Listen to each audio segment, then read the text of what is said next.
Hai guys, bersama lagi di channel kita Abejay yang lain buntung. Oleh tak-takan ke buntutan guys, jangan lupa subscribe-nya.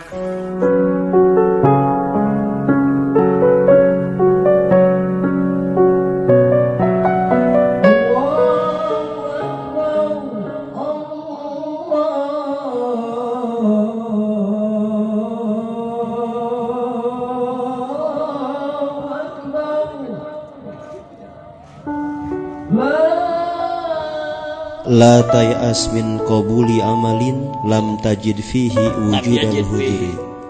wujudul hudur.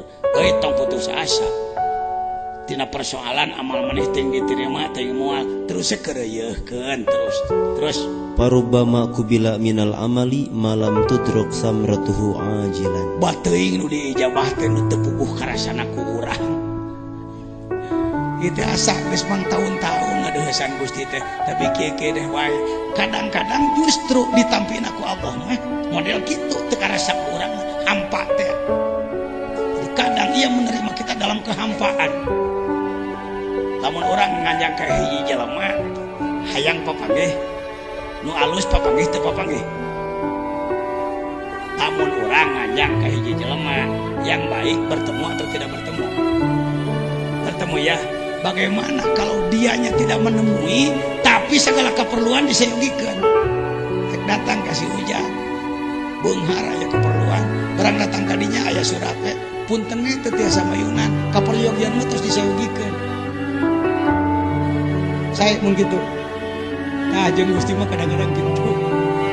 Teu karasa dipanggihanna mah tapi asal kaperyogianana cocok jeung kahulung anjeunna. Urang lolobana kaperyogian teh cocok jeung urang. Teu dicocokkeun jeung anjeunna, kata nu jadi anjeunna. Enak ye. Urang boga sawah, tuluy urang boga pagawe. Ku urang dibere pacul, keur macul naon? Sawah saha? Lamun eta paculna ruksak hayang ngaganti teu urang. Hayang da dipake macul sawah saha? Baru urang mere pacul ka jelema kal karek dihormatkeun kana tarang. Hayang mere deui teu kalakuan urang ka Allah teh kitu. Ka Allah minta dibere dipake ngalawan Allah. Kartos teh urang teh mineng ti Allah dipenta tapi dipake ngabandring Gusti. Dipake maledo Gusti. Lumai Gusti jadi teu ridho. Tah ayeuna urang diajar. Keun aya tong kudu minta karomat nu hararebat ti Gusti keun bae lah. Kita bebersih urang cakutannya kuleungeun can dibere cungkirna mah. Kita macul hararese atau urang sodokane ku awi saeutik-eutikeun ai can dibere mah pacul seukeut ku Gusti. Temungkeun heula kajujuran. Temungkeun heula kamahabahan, keberpihakan ka anjeunna. Ke urang kumaha anjeunna ngalungsurkeunana, teu langkung anjeunna. Urang kaulaan anjeunna. Da anjeunna ge bisaeun teu kudu make urang. Iya sak yahdikum cek Gusti. Lamun aing hayang sadunya disolehkeun kabeh, nu kafir diislamkeun kabeh, naon hesena detiknya ge bisa. Ha Gusti atuh kitu we.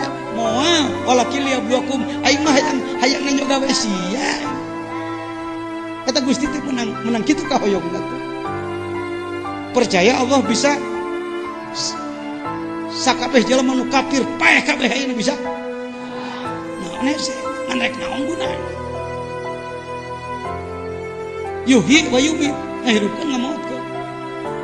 Nah, yahdi wa yudillu, mere pituduh jeung nyasarkeun. Naon hese kitu?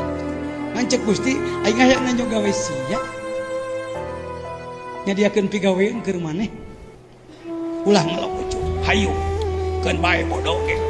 Keun bae maneh urut naon tadina keun bae. Kabeh boga lahan, kabeh boga ranah. Lain basa-basi, sanya nanti bareto anak maki.